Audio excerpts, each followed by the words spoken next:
પરના સૌ કાર્યકર્તાઓની સભા ચાલી રહી છે. 125 જણા આપણે છીએ, બાકીના બધા ત્યાં ભક્તો છે. આપણે સૌ ભગવાનના માર્ગે ચાલીએ છીએ. આધ્યાત્મિક માર્ગમાં, ભગવાનના માર્ગે, ગુણાતીતના માર્ગે ચાલવામાં આપણે સૌથી વધારે કોઈ મોટું ઓબ્સ્ટિકલ હોય ને, સૌથી વધારે નડતું કોઈ તત્વ હોય ને, તો આમ જોવા જઈએ તો આપણને મન બહુ હેરાન કરે. મનમાં જાત જાતના સંકલ્પ વિકલ્પ થાય, સંશય થાય, મનમાં બધા બહુ ભૂંડા ઘાટ ઉઠતા હોય, મન આપણું ભગવાનમાં રહેતું ના હોય, બહુ મન હેરાન કરે. એટલી બધી વાસના હોય મનમાં. મન અને ચિત્ત ઇન્ટરકનેક્ટેડ છે, બુદ્ધિ અને અહમ ઇન્ટરકનેક્ટેડ છે. 4 આપણા અંતઃકરણ છે, મન, બુદ્ધિ, ચિત્ત, અહમ. એમાં બેની લિંક છે, મન અને ચિત્ત અને બુદ્ધિ અને અહમ. પણ એ મન અને ચિત્ત જેની અંદર સંશય છે, વાસના છે, વૃત્તિ છે. બુદ્ધિની અંદર તર્ક વિતર્ક છે, અહમ છે. એમાં સૌથી વધારે જો કોઈ ડેન્જરસ એલિમેન્ટ હોય ને તો બુદ્ધિ છે. મન કરતાં પણ બુદ્ધિ ખરાબ છે. મનમાં વાસના છે ને બુદ્ધિમાં સ્વભાવ છે. વાસના કરતાં સ્વભાવ વધારે ડેન્જરસ છે.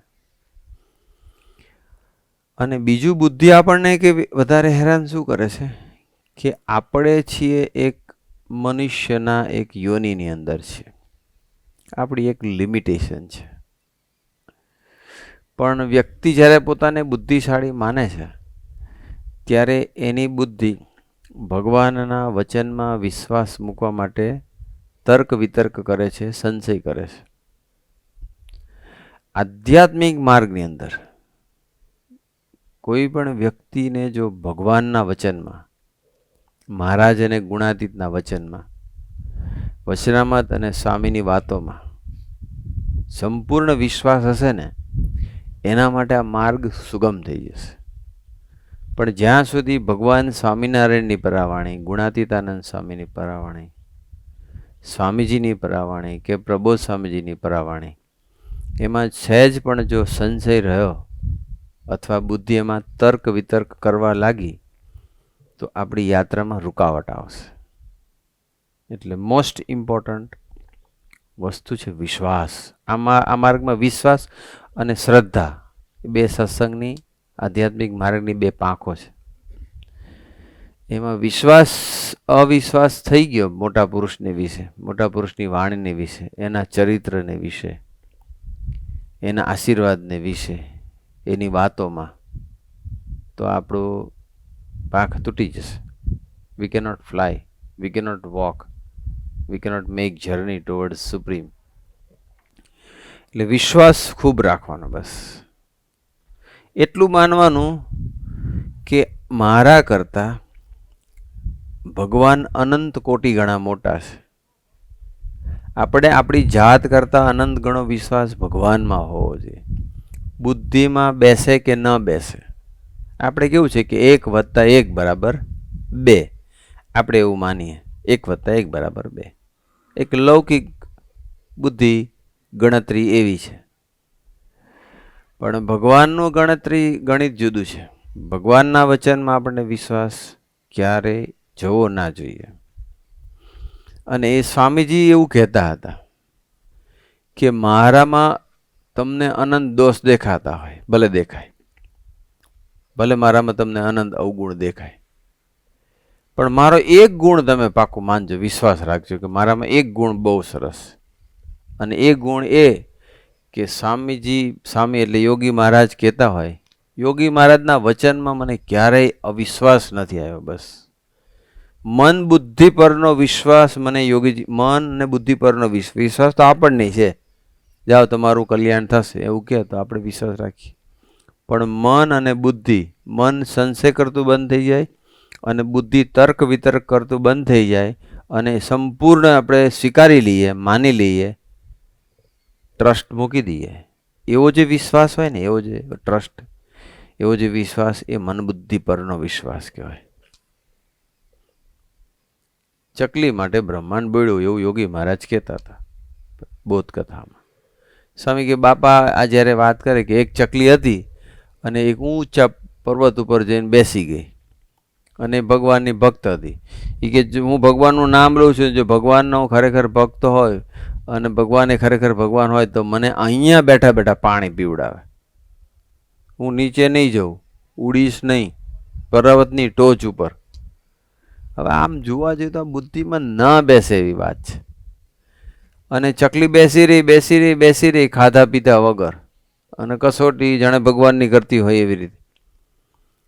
તો યોગીજી મહારાજ એવું કહેતા કે ચકલીને પાણી પીવડાવવા માટે ભગવાને એટલો બધો વરસાદ પડ્યો, એટલો આખી પૃથ્વી જળબંબાકાર થઈ ગઈ અને છેક પર્વતની ટોચ સુધી પાણી પહોંચી ગયું. પર્વતની ટોચ સુધી એટલે તો જે બધું જ ગામડા શહેરો બધા ડૂબી જાય. તો કેટલા બધા ભક્તો હોય, કેટલા બધા જીવો હોય, બધા મરી ના જાય ડૂબી જાય તો? તો ચકલી માટે બ્રહ્માંડ બોળ્યું એવું કહેતા હતા. ભક્તો માટે ભગવાન શું ન કરે એમ. તો આમ જોવા જઈએ તો કે આવું તો કે હોતું હશે. અને ભગવાન જો ચકલી માટે કરતા હોય તો બીજા કોઈ ભક્ત જ નથી, તો બીજા કોઈની રક્ષા ના કરે? ચકલીની રક્ષા કરવા માટે, ચકલીને સર્વાઈવ થવા માટે ભગવાન પાણી ત્યાં સુધી લઈ આવે તો આખું, અને જરૂર પડે વરસાદ પાડે દે ને, અથવા ત્યાં કંઈક ઝરણું અંદરથી કંઈક પાણી ફૂટાડે અંદરથી, રાઈટ, જમીનમાંથી. એવું કરે આગળ પડે. આ બધાને ડૂબાડવાના આવું ના કરે ભગવાન. સ્વામી કે યોગી મહારાજ કે ને એટલે મને કોઈ દિવસ બુદ્ધિ લાગે જ નહીં. જ્યારે મોટા પુરુષના વચનને વિશે, વચનામત કે સ્વામીની વાતોમાં જ્યારે આપણી બુદ્ધિ લાગવા માટે અસમર્થ થઈ જાય ને, અને સ્વીકાર સંપૂર્ણ કરી લે ને, એ મન બુદ્ધિ પરનો વિશ્વાસ છે.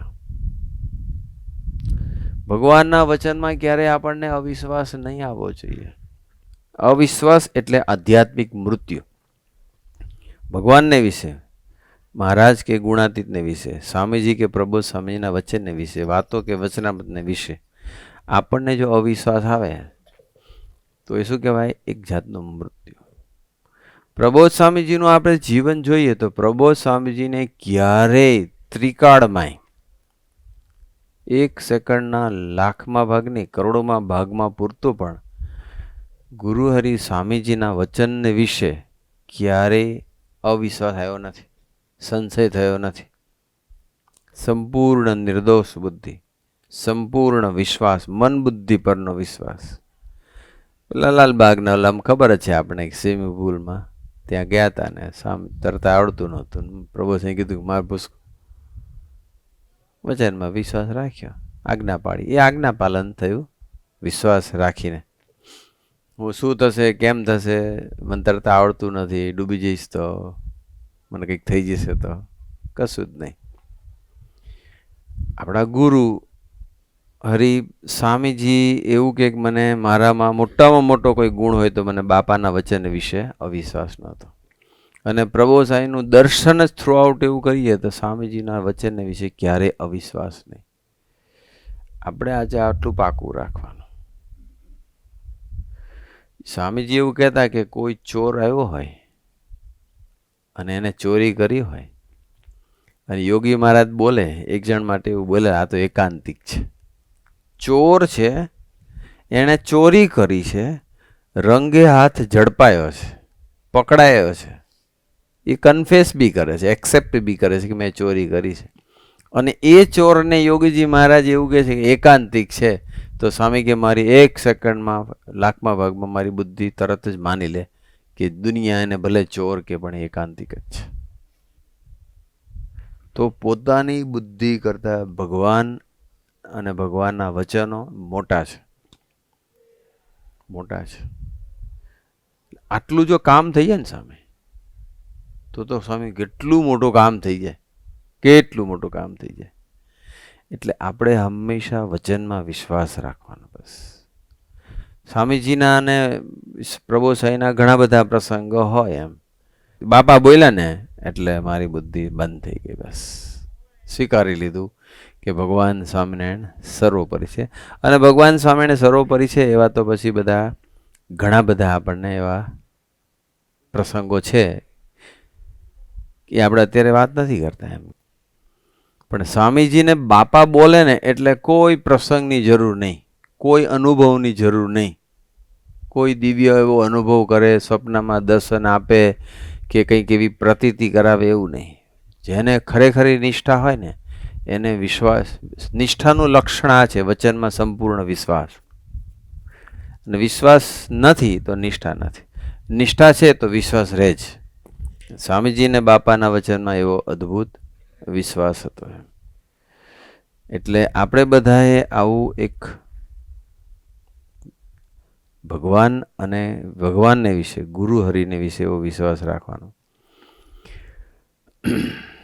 આપણે આગળ એક પ્રસંગ વિચારીએ કે સ્વામીજીને કેટલો બધો બાપાના વચનને વિશે વિશ્વાસ હતો એમ. એક યુવક યોગીજી મહારાજ પાસે આવ્યો અને યોગીજી મહારાજને આવીને કીધું કે બાપા, મારે તમને રાજી કરવા હોય તો શું કરવું જોઈએ? ત્યારે યોગીજી મહારાજ કીધું કે અમારા વચનમાં વિશ્વાસ રાખજો, બસ તો અમે રાજી. એકચ્યુઅલી આ છે ને સંપૂર્ણ પુરુષો છે, સંપૂર્ણ પુરુષ. અને એ સંપૂર્ણ પુરુષો આપણા કરતા, આપણે છે ને એકચ્યુઅલી પ્રોબ્લેમ શું છે કે આપણે અષ્ટાવરણની અંદર બેઠા છીએ. પૃથ્વી, જળ, તેજ, વાયુ, આકાશ, મન, બુદ્ધિ અને અહમ. અને ભગવાન છે, મહારાજ અને ગુણાતીત છે, અષ્ટ આવરણથી પર છે. અને આપણે બુદ્ધિમાં બેઠા છીએ. તો આપણાથી એ પર છે, મીન્સ કે એ આપણા મન બુદ્ધિ કરતા અનંત કોટી ગણા મોટા છે. એ કે એટલે માની લેવું પડે. અને એ જો ન મનાય તો નિષ્ઠા નથી. બાપા બોલ્યા કે અમારા વચનમાં વિશ્વાસ રાખવાનો. મનમાં બુદ્ધિમાં બેસે કે ન બેસે પણ માનવું પડે. મન બુદ્ધિને હડસેલીને ભગવાન અને ગુરુના વચનમાં વિશ્વાસ મૂકવું, એનું નામ નિષ્ઠા કહેવાય. મન બુદ્ધિ આડા ના આવવા જોઈએ. મન બુદ્ધિ તર્ક વિતર્ક કરે છે, સંશય કરે છે, તો હજી એટલી નિષ્ઠાની કચાર. સ્વામીજી કે બાપા આવી રીતે પેલા યુવકને સમજાવતા હતા ત્યારે મનોમન હું બાપાને પ્રાર્થના કરતો હતો કે બાપા, મને તમારી વચનમાં, તમારી વાણીમાં મને ક્યારેય અવિશ્વાસ ના આવે એવા આશીર્વાદ આપજો. તો સ્વામી કે હું બાજુમાં બેઠો હતો તો યોગીજી મહારાજ વાતો પેલાને કરતા હતા અને મારી પીઠ ઉપર હાથ ફેરવ્યો. બસ મારી પ્રાર્થના ચાલતી હતી ને બાપાએ મારી પીઠ ઉપર હાથ ફેરવ્યો. બસ ત્યારથી લઈને આજ દિન સુધીમાં ક્યારેય મને બાપાની વાણીમાં અવિશ્વાસ આવ્યો નથી. કારણ કે અવિશ્વાસ એટલે મૃત્યુ છે આધ્યાત્મિક દ્રષ્ટિએ. તમે પછી નહીં પ્રોગ્રેસ કરી શકો. આપણી સ્ટેગ્નન્સી આવી જશે, આપણી જર્નીમાં રૂકાવટ આવી જશે, આપણે આગળ નહીં વધી શકીએ. ભગવાન અને ભગવાનના વચનમાં તો અવિશ્વાસ કેવી રીતે લાવી શકાય? એટલે જે પેલો પ્રસંગ છે ને કે એક જણાએ ચોરી કરી બાપાના વખતમાં, અને પછી બધાને ખબર પડી, મોતી કાકાને બધાને, કારણ કે રંગે હાથે ઝડપાયો હતો.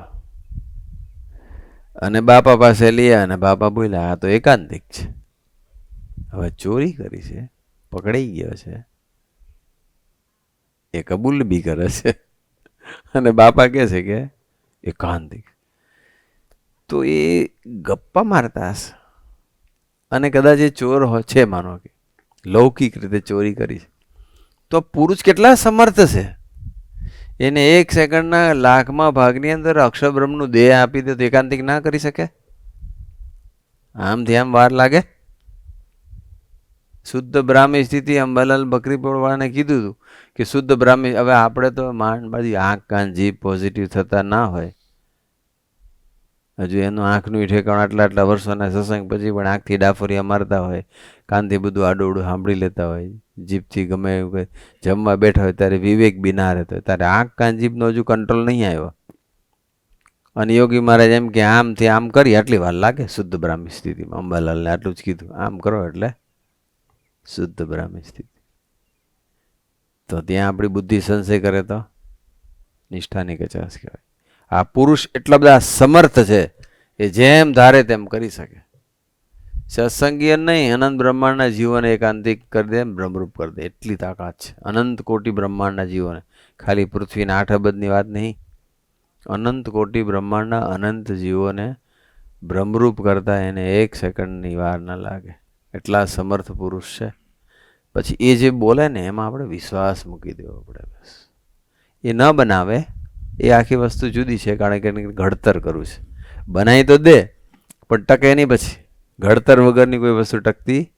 માટલું હોય તો પાણીનું માટલું તમે લાવો અને માટલું કાચું હોય તો, અમે જ્યારે હરિદામાં હતા ને ત્યાં એક ઉનાળો આવ્યો ને તો ઉનાળામાં અમે માટલું રાખીએ તો માટલાનું પાણી ભરીએ ને તો થોડુંક ઠંડક થાય મસ્ત. ફ્રીજ બ્રીજ તો રૂમમાં હોય ને એ વખતની વાત છે. તો માટલું અમે લઈ આવતા હતા. તીર્થ બાપા માટલું લઈ આવે તો એક વખત કે માટલું આવ્યું હશે, પછી ખાલી થયું હશે અને હજુ ના તાજું જ હતું, એટલે નવું જ હતું. અને પછી એક માટલું હું ઉચકવા ગયો તો બરાબર નિંબાળાની અંદર પીકવું નહીં હોય પેલા અગ્નિમાં. તમે આમ ઉચકવા ગયો ને તો ઉપરનો કાંઠો જ હાથમાં આવ્યો, પેલું નીચું નીચું રહ્યું. પહેલી વખત એવું થયું. એ ઘડતર ના થાય તો આવું થાય. એમ આ સાધક ને એનું ઘડતર કરે ભગવાન. અગ્નિમાં છે ને ઘડતર થાય. આજે માટીના વાસણો પાકે છે એમાં અગ્નિમાં. અત્યારે આ મકાન પર આપણે અગાસીમાં બેઠા છીએ અને આ બધા આ દિવાલ શેની છે? ઈંટોની છે. તો ઈંટો છે તો એ તો માટીમાંથી બને, પણ ઈંટો મજબૂત કેવી રીતે થઈ? અગ્નિમાં રહીને. અગ્નિ વગર ઈંટો થતી, અગ્નિ વગર ઈંટો મજબૂત ના થાય, પછી તો તૂટી જાય. એમ અગ્નિ જોઈએ. અગ્નિ એટલે અગ્નિમાં શું થાય? પેઇનફુલ પ્રોસેસ હોય ને, ગરમી લાગે ને, ઈંટને ગમતું છે, એ તો સજીવ નથી એટલે કંઈ બોલે નહીં. પણ અગ્નિ એમ આપણને અગ્નિ એમ અગ્નિરૂપી એવા પ્રસંગોની અંદર પ્રસાર થઈએ ને સામે, પેઇનફુલ પ્રોસેસમાંથી પસાર થવું જ પડે. Painful process must. તમે જુઓ બધા જ ગુણાતીત પુરુષોના જીવનમાં પેઇનફુલ પ્રોસેસ આવી કે ના આવી? દુનિયાના કોઈ પણ, ભગવાન છોડો, ચાલો સાધક કોઈ પણ લો, કોઈ પણ સાધકના જીવનમાં પેઇનફુલ પ્રોસેસ આવી છે કે નહીં? પ્રસંગો બન્યા છે કે નથી? દેશકાળ આવ્યા છે કે નથી આવ્યા? એમની ઉપર બધા ગુસ્સો કર્યો છે કે નથી કર્યો? મારામારી થઈ છે કે નથી થઈ? દુનિયાના કોઈ પણ સાધક, કોઈ પણ સંપ્રદાયના લો, ચાલો. સ્વામિનારાયણ સંપ્રદાયની અંદર તો એ ભગતજી મહારાજ ને યોગીજી મહારાજ ને બધા જે કે આનંદ, બધા ગોપાળાનંદ સ્વામીને જેટલા બધા, એ તો બરાબર છે. તમે જુઓ કોઈ પણ સંપ્રદાયમાં ભગવાન બુદ્ધ જુઓ, ભગવાન મહાવીર સ્વામી જુઓ, રાઈટ? કોઈ પણ ધર્મની અંદર તમે જુઓ, મનસુર હતા, જીસસ ક્રાઇસ્ટ હતા, બધું એના જીવનમાં આવ્યું છે. જરૂરી જ છે. અને આપણને સહેજ બી તકલીફ પડે તો કે તેલ લેવા ગયો સત્સંગ, લો નહીં કરવો મારે. ઘણાને સહેજ તકલીફ પડે તો કે હું સભામાં નહીં આવું, હું સત્સંગ નહીં કરું, હું કંઠી નહીં પહેરું, હું પૂજા નહીં કરું, મંદિરે નહીં આવું. તો તારે કરીશ શું તું? સામાન્ય તકલીફ આવી છે અને તું ગીવઅપ કરી દેશે તો ભગવાનને તારું ઘડતર કરશે કેવી રીતે? એનું ઘડતર ક્યારેય નહીં થાય. એ દુઃખી જ રહેવાનો. પણ આપણે આવા ભગવાન મળ્યા છે, ભગવાન ધારક સંત મળ્યા છે. આપણે બધાએ એના વચનમાં વિશ્વાસ મૂકીને ઝંપલાવવાનો. વિશ્વાસ મૂકી દઈએ તો આપણે સુખ્યા થઈ જઈએ. આવે પ્રસંગો બનવાના છે. ઘણા હરિભક્તો બી એવા ટોપ છે. આપણે 7 વાગવા આવ્યા છે, 6:57 થઈ. એક પ્રસંગ કહીને મારી સેવા પૂરી કરી દો.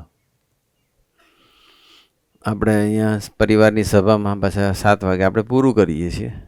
આપણે અહીંયા થોડીક વાર ચાલુ રાખશું. 7 વાગ્યા સભા પૂરી. છેલ્લો એક પ્રસંગ કહું. ઘણાના તમે ઘણા સાધકો એવા છે કે જેના જીવનની અંદર વિશ્વાસ જબરજસ્ત. એમાં એક ગુલાબ મામા હતા સુરતની અંદર.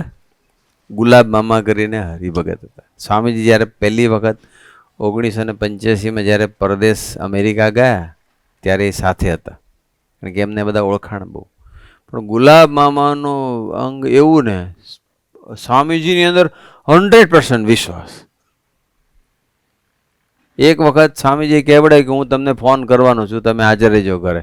અને એ વખતે ફોન જ બંધ હતો, બગડી ગયો હતો, અને બધું ફોન જ ચાલતો નહોતો, કનેક્શન જ નહોતું. કોઈ પેલો આવે ને ટોન, પેલો લેન્ડલાઇનની વાત કરું છું, તે સમયે લેન્ડલાઇન હતા, પેલું આમ વાગે બધું વાગે ને અંદર, ડાયલ ટોન કે કશું જ નહીં, કારણ કે ડિસ્કનેક્ટ જ થઈ ગયું હતું.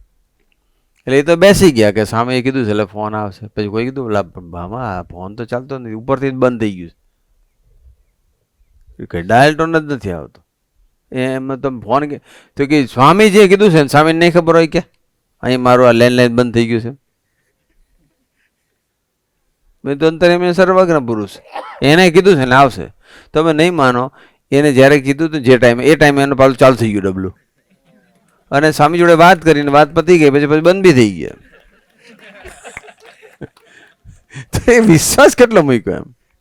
એમને અમેરિકા જવાનું હતું, એટલે અમેરિકા જવાનું હતું ને, એટલે વિઝા માટેનો વિઝા લેવા પડે.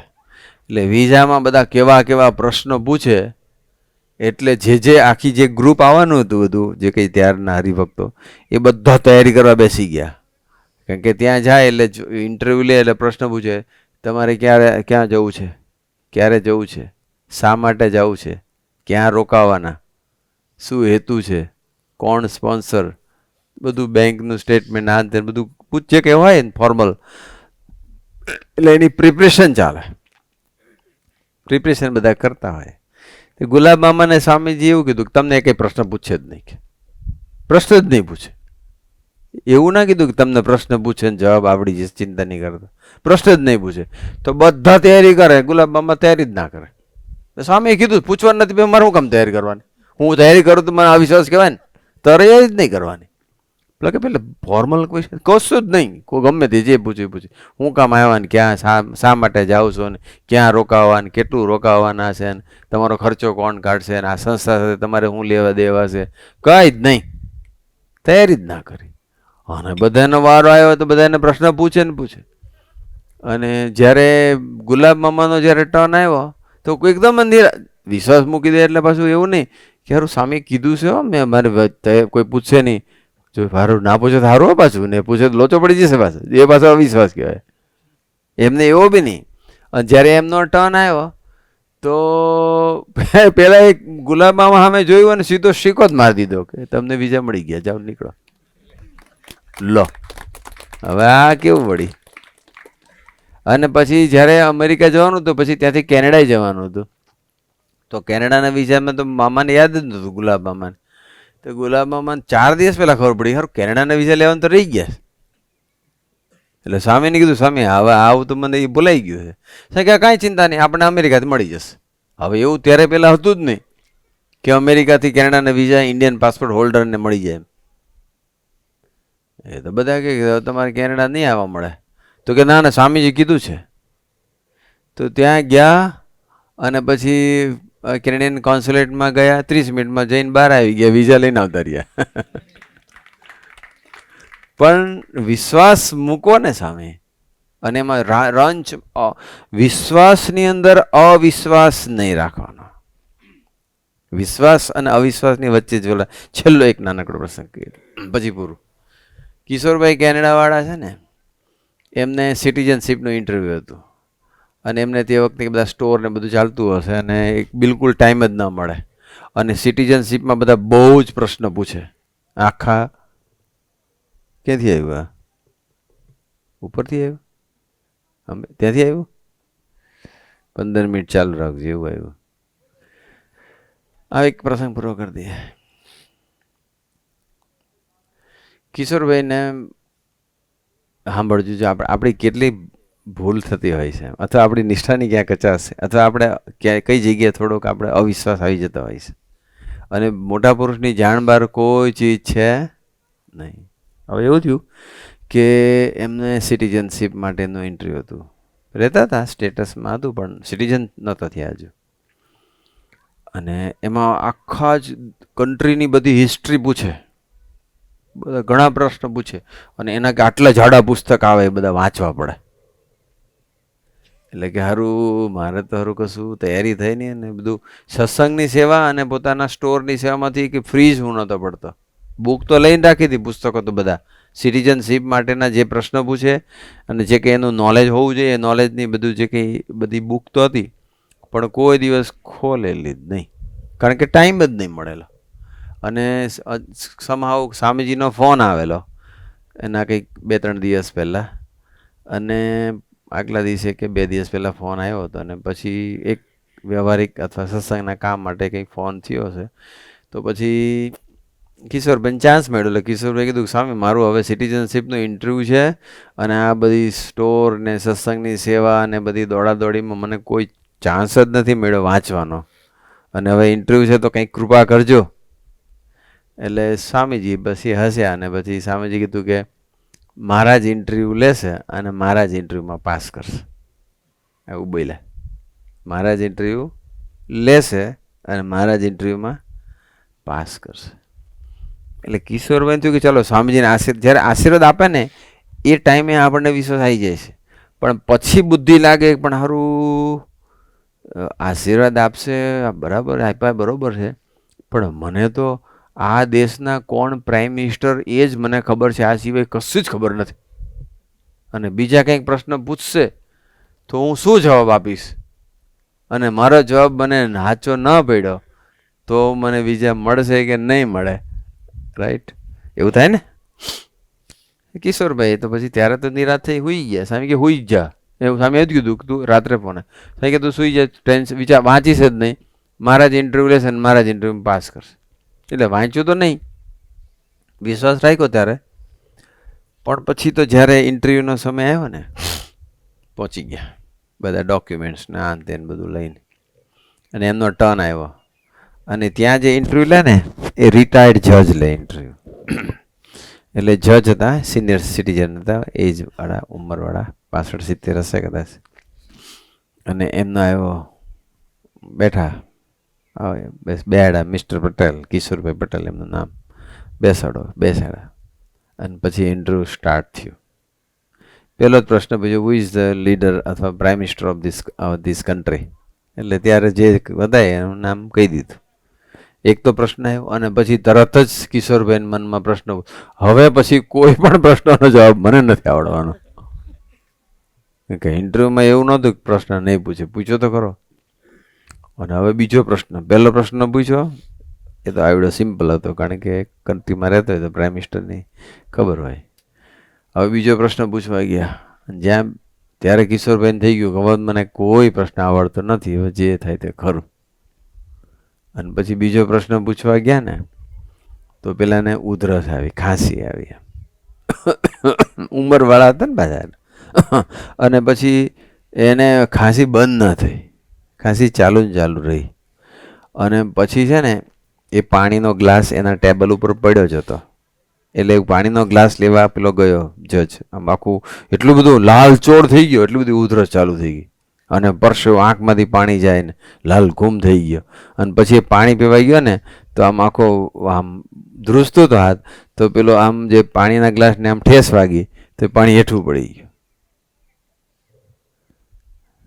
એટલે પછી એને કીધું, mister please can you get water for me. એટલે પછી એમને ગ્લાસ લીધો અને સામે એક સિંક હતું જે પીવાના પાણી, ત્યાંથી પાણી લઈ આવ્યા અને હેન્ડ ટુ હેન્ડ પછી એમને આપ્યો. અને પછી એને પાણી પીધું, પેલા જજે જે ઇન્ટરવ્યૂ લેનાર હતો, અને પછી પાણી પીધું એટલે ઉધરસ બંધ થઈ ગઈ, પણ હજુ બ્રિધિંગ ફાસ્ટ હતું, પરસેવો વળી ગયો હતો, અને આમ બોલવા માટે થોડાક હજુ તકલીફ પડે એવું હતું. હવે એને એમ થયું કે હું આ ક્યારનો બેઠો છું અને પેલો સામે બેઠો છે, એનો ટાઈમ બગડે છે. એટલે એને પછી રિલેક્સ થતા પહેલાં છે એને મારી દીધો સિંકો, now you are citizen of this country. બધી